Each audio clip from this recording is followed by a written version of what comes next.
Hello everyone, good morning. দেখো, বলতে বলতে আমার 365 দিনের কিন্তু চ্যালেঞ্জটা কমপ্লিট হতে যায়। তো তারপরে নেক্সট আরও কি কন্টিনিউ করব না এখানেই বন্ধ করব? তো তোমরা একটু কমেন্ট করে আমাকে জানিও।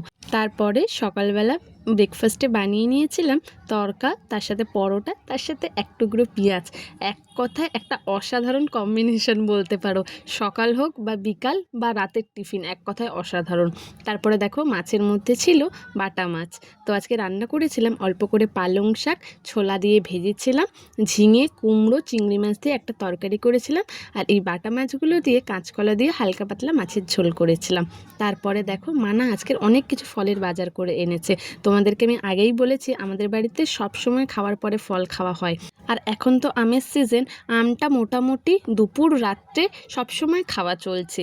তারপর বিকালে উঠে এই একটা বাদামের একটা কিছু স্মুদি টাইপের এটা খেয়েছিলাম। এক কথায় না দারুণ ছিল, ঠান্ডা ঠান্ডা। আর রাত্রিবেলা রান্না করেছিলাম ডিম আলু দিয়ে ঝোল। তো ব্যাস,